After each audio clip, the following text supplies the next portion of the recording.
Hi, my name is Nick Shell with Family Friendly Daddy Blog, and this is one of the videos in my series called Bully Backup.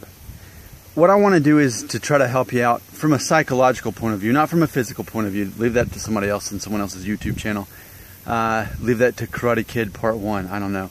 But as far as I go, the last video I did talked about how you can basically help outsmart those who are giving you a hard time, those who are bullying you. If one way is to know that you are in control of your own emotions, to the degree that people in theory can only offend you if you allow them to. And that's something that's taken me most of my life to realize and figure out. But last week I did do a video in which I challenged the free world to insult me, and yet no one's even tried to. And I think part of that is because I'm asking them to. But people who bully other people are looking for certain prey, as far as people they think that they probably can hurt and can offend. So I think another piece of advice I can give you today, and please know I'm a professional in nothing at all. I'm just a guy trying to help other people on the internet. I mean, I think a lot of people at some point in their life have experienced some type of bullying, even if it's on a lighter scale than others. And that's probably where you could put me. But what I want to talk to you about today, I want to tell you a story real quick about me in high school. We're going to go in a time machine 20 years ago. I graduated high school in 99, which meant my freshman year would have been 95, 96. So about 20 years ago. And I was thinking about this the other day, how I had friends, but I didn't have like a certain clique or a certain group that I belonged to. I was into music. That's what I did. I was into acting, but I wasn't into sports. I wasn't into any other like particular thing that like had an official club, like at the school. So I remember I hung out, like I was friends with the skateboarders. I had some friends that were into sports, that were into every other group and every other clique you can think of. I was friends with them all, but I didn't belong to any of them. What that allowed me to do, it allowed me to be able to look out for other people who were kind of on the sidelines like me. Of course, I was on the sidelines by choice. I chose to not associate with any particular group as a group of friends. I just wanted to be friends with everyone. And I didn't want a label, I think, is a lot of what it came down to. I wanted to be the free agent. I wanted to be just that guy that can bounce in between anyone and anyone have someone I could talk to. And while my relationship with them might not have been as deep as had I been part of their clique, I still knew them enough to kind of fit in as I went. That's just always how I've been. And I remember in particular, and this would have been, I guess, maybe my freshman year. I remember at P gym, whatever you want to call it, gym class, and I remember sitting in the bleachers, and I remember this guy. He was a couple years older than me. And he was the only guy I know of that was openly gay. And he was sitting, I think, like 2 rows in front of me. I don't know why we were all sitting in the bleachers for whatever reason, but it wasn't a thing where you could get up and move around and do stuff. So we had to sit there. And I remember guys a couple rows behind me were hurling insults at him, slurs at him, and throwing paper wads at his back. And I remember watching him just hunched over, not crying, but just feeling defeated.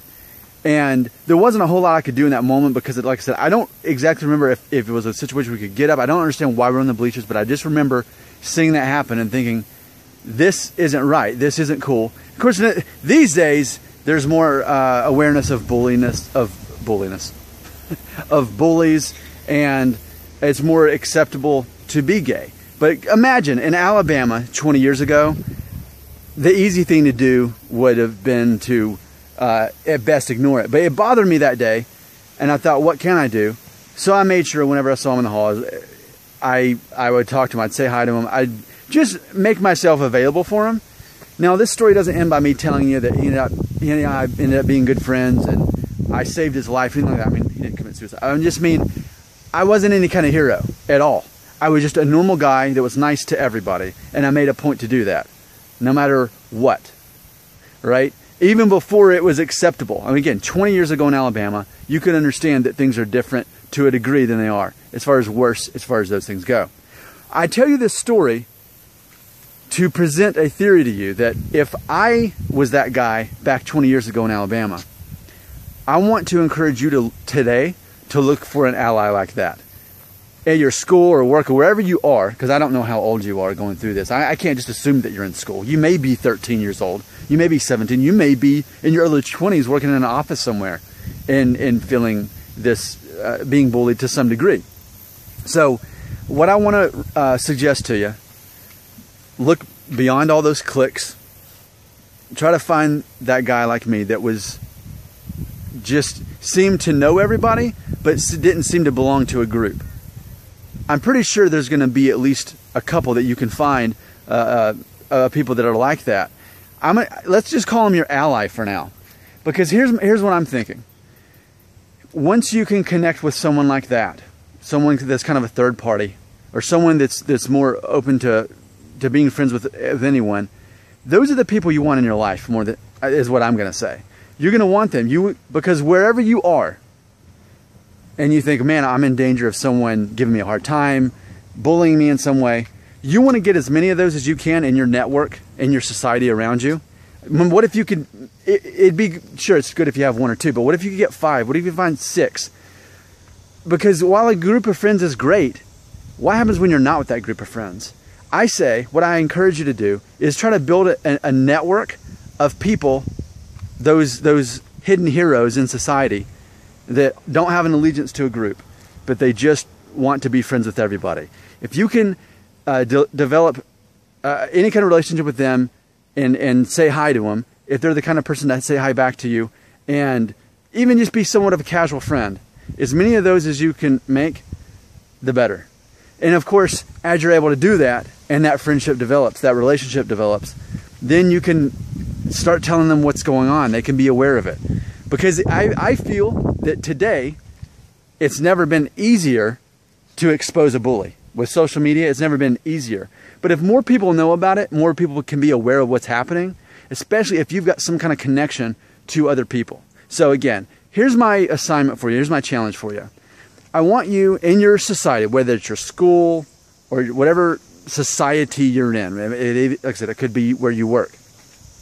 Look for people like me that don't particularly belong to any clique or group, but that are nice and friendly to people. And I'm not saying you have to be buddy-buddy with them all the time and say, hey, let's go on a camping trip, let's go to Alaska, or anything like that. I'm just simply saying, get to where you can be on a daily basis, every time you see them, that they're saying hey and that sort of thing. You need to get as many people as this. Basically like a hidden army of people that are there to support you. Because if someone's that nice to you, to talk to you and to smile at you, and even though they don't know you, and not have allegiance to a certain group, chances are they're going to care about protecting you and helping you out and building you up. So you may find that whole conversation useless, but hey, you made it to the end of this video. This is over 8 minutes of your life. I hope you find this to be helpful. And obviously, you're welcome to leave comments.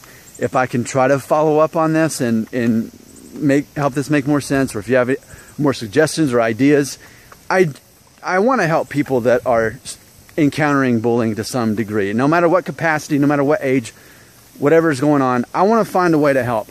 Because I can't come to where you are and help. I can be inside this video in your phone or computer.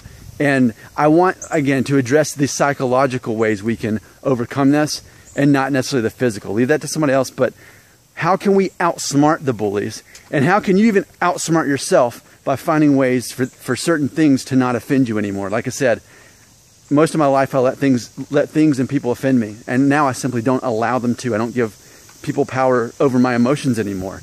And boy, is life better. So I have made that video too. You can look for it. Just type in my name, Nick Shell, bully backup. It'll probably pull up. So thanks for watching. Remember, I'm not an expert. I'm not a professional. I'm just an average, normal guy hidden in society, and there's lots of me out there. Thanks for watching.